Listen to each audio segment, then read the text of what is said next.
नमस्कार दोस्तों, आप सबों का स्वागत है फिर से हमारे यूट्यूब चैनल एग्री डाइजेस्ट पर। दोस्तों, आज की इस वीडियो में बात करने जा रहे हैं डॉक्टर राजेंद्र प्रसाद कृषि विश्वविद्यालय के द्वारा जो वैकेंसी जारी की गई थी उसके बारे में हम लोग बात करेंगे। जो कौन से पद हैं या फिर उसके लिए क्या एजुकेशन क्वालिफिकेशन चाहिए, साथ साथ में जो एग्ज़ाम होने हैं उस एग्ज़ाम के सिलेबस या फिर हम लोग कहाँ कहाँ से क्वेश्चंस पूछे जाएंगे उनके बारे में हम लोग बात करेंगे डिटेल में। तो सबसे पहले हम लोग बात करते हैं, इसमें दो कैटेगरी के पद हैं, T1 और T3। तो जो T1 है वो फील्ड असिस्टेंट्स के लिए है और इसमें हम देख सकते हैं फील्ड असिस्टेंट के लिए कुल 30 पद हैं। वहीं अगर कैटेगरी 2 में हम लोग बात करें तो इसमें अलग अलग तरह के पद हैं, जिसमें पहले सबसे पहले पद जो है वो टेक्निकल असिस्टेंट का है, जो agriculture, computer science, chemistry, fishery, home science, horticulture और वेटनरी साइंस के अलग अलग विभाग में ये पद हैं। उसके बाद T3 में ही कैटेगरी 2 के अंतर्गत सिविल, इलेक्ट्रिकल, इलेक्ट्रॉनिक्स और मैकेनिकल डिपार्टमेंट में भी कुछ पदें हैं जो खाली है। वहीं हम अगर बात करें आर्टिस्ट कॉम फोटोग्राफर का, ये भी टायर 3 के अंतर्गत आएगा, जिसमें दो वैकेंसी है। और टायर 3 के अंतर्गत ही नर्स के लिए भी वैकेंसी है और साथ साथ में पैथोलॉजी टेक्नीशियन का भी मांगा गया है, दो पद खाली है। तो टोटल अगर सभी हम T1 और T3 के सभी अगर वैकेंसी को हम जोड़ लें, जो भी पद खाली है जिसके लिए ये रिक्रूटमेंट जारी किया गया है, तो वो टोटल 68 है। अब जब हम अगर आगे बात करें जो भी वैकेंसी है तो इसके लिए क्या क्वालिफिकेशन चाहिए, तो जो फील्ड असिस्टेंट है उसके लिए आपको मैट्रिकुलेशन का जरूरी है और साथ साथ में अगर आप ITI किए तो आप भी एलिजिबल होंगे। और जो पे स्केल रहेगा वो लेवल 3 रहेगा, फील्ड असिस्टेंट जो T1 के अंतर्गत आता है। वहीं अगर कैटेगरी 2 के अंतर्गत जो टायर 3 के वैकेंसी है यानी T3, जैसे टेक्निकल असिस्टेंट का था, तो उसमें अगर आप agriculture, computer science, chemistry, microbiology इन सभी के लिए अप्लाई करते हैं तो आपका मैक्सिमम एज 30 ईयर्स होना चाहिए और एजुकेशन क्वालिफिकेशन बैचलर डिग्री होना चाहिए रिलीवेंट कोर्स पे।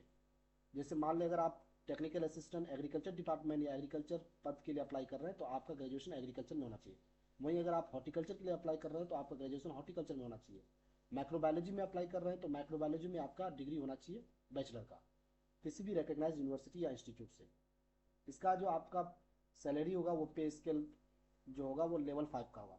वहीं अगर इंजीनियरिंग सुपरवाइजर का बात करें जो टायर 3 के अंतर्गत आता है, तो इसमें भी आप इलेक्ट्रिकल्स या फिर इलेक्ट्रॉनिक्स मैकेनिकल विभाग में आपका ये पद खाली है। इसमें मैक्सिमम एज 30 ईयर्स होना चाहिए और बैचलर डिग्री होना चाहिए आपका रिलेवेंट सब्जेक्ट से, या फिर डिप्लोमा इंजीनियरिंग होना चाहिए रिलेवेंट सब्जेक्ट से। इसका जो पे स्केल है वो लेवल 5 ही रहेगा। अगर हम लोग आर्टिस्ट कम फोटोग्राफर की बात करें तो इसमें जो एसेंशियल डिग्री है ये आपका डिग्री या डिप्लोमा फोटोग्राफी में होना चाहिए किसी भी रिकग्नाइज इंस्टीट्यूशन से, और डिज़ायरेबल यानी ये होने से आपको रेफरेंस दिया जा सकता है या आप ये ज़्यादा अच्छा माना जाएगा। तो उसके लिए आपका एक्सपीरियंस होना चाहिए प्रोडक्शन ऑफ शॉर्ट वीडियोस, यानी शॉर्ट वीडियो बनाने का प्रोडक्शन जो आपका एक्सपीरियंस हो। वहीं पे नर्स और का भी सेम है, आपका BSc नर्सिंग होना चाहिए या उसके इक्विवेलेंट होना चाहिए। और अगर 2 ईयर्स का एक्सपीरियंस है तो ये आपका डिज़ायरेबल क्वालिफिकेशन या फिर क्या कहता है एलिजिबिलिटी क्राइटेरिया में आता है। वहीं पैथोलॉजी टेक्नीशियंस का देखें तो ग्रेजुएट होना चाहिए सिर्फ साइंस में, और डिप्लोमा सर्टिफिकेट होना चाहिए क्या कहता है किसी भी पैथोलॉजी टेक्नीशियंस का कोर्स किसी भी रिकॉग्नाइज यूनिवर्सिटी से। और आपका जो पे स्केल होगा वो 5 होगा। हम लोग एकेडमिक जो रिटर्न एग्जामिनेशन होना है तो वो एकेडमिक स्कोर जो जोड़ा जाएगा टेक्निकल पोजीशंस के लिए, तो वो किस तरह जोड़ा जाएगा तो देखिए, आपके जितने भी हाई स्कूल्स के मार्क्स होंगे उसको 0.25 से मल्टीप्लाई कर दिया जाएगा, +5 मार्क्स आपको मिलेंगे। और इसके साथ +2 और ITI with maximum of 25 marks +5 into number of year of experience, अगर आपके पास कोई एक्सपीरियंस है तो उसके 5 से मल्टीप्लाई कर दिया जाएगा। इसके साथ जो रिटर्न्स एग्जाम होंगे उसमें आपको अर्थमेटिक लैंग्वेज टेस्ट 100 मार्क्स का होगा, जनरल नॉलेज 50 मार्क्स का होगा और जनरल एग्रीकल्चर का क्वेश्चन 100 मार्क्स के होंगे, और कंप्यूटर इफिशियंसी वो क्वालिफाइंग होंगे। और यहाँ साफ साफ लिखा हुआ है जो candidate must obtain at least test, no interview as per the government of India direction, और कोई इंटरव्यू नहीं होगा। तो selection will be made on the grade total marks on the grand total of 300, जो मतलब 50 +100 +50 +100 है। और जो सिलेबस है यहाँ साफ साफ लिखा गया, आप देख सकते हैं ये सिलेबस आपको यहाँ मेंशन किया हुआ, ये हाई स्कूल लेवल का सिलेबस होगा।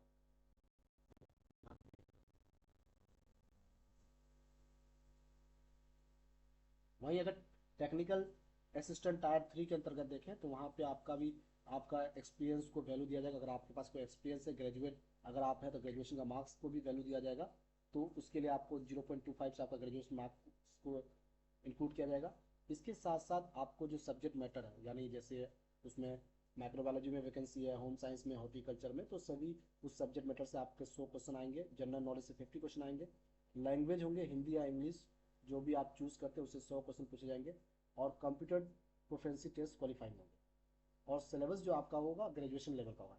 यानी टेक्निकल असिस्टेंट में टायर 3 जो अंतर्गत है उसमें ग्रेजुएशन लेवल का ये क्या कहते हैं सिलेबस रहेगा। वहीं अगर आप फील्ड असिस्टेंट में देखें तो वहाँ पे आपका हाई स्कूल लेवल का सिलेबस रहेगा।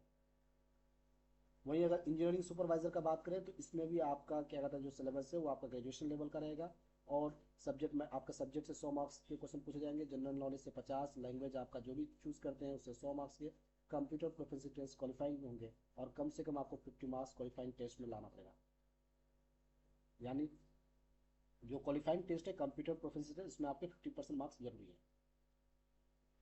उसी तरह आर्टिस्ट कम फोटोग्राफर का भी आप देख सकते हैं क्या क्या कहता है एग्जाम पैटर्न रहेगा वो सारी चीज़ का। नर्स के बारे में भी लिखा गया उसी तरह। उसका पैथोलॉजी टेक्नीशियन सब के लिए अगर कोई एलिजिबल है तो उसमें आपका एप्टीट्यूड टेस्ट 100 मार्क्स के होंगे। जनरल नॉलेज 50 मार्क्स के होंगे। और प्रैक्टिकल टेस्ट इसमें प्रैक्टिकल अलग से रखा गया। देखिए आप जो पैथोलॉजी टेक्नीशियन है उसके लिए प्रैक्टिकल टेस्ट है, उसके लिए 100 मार्क्स है। और इसमें भी ग्रेजुएशन के सिलेबस को इंक्लूड किया जाएगा।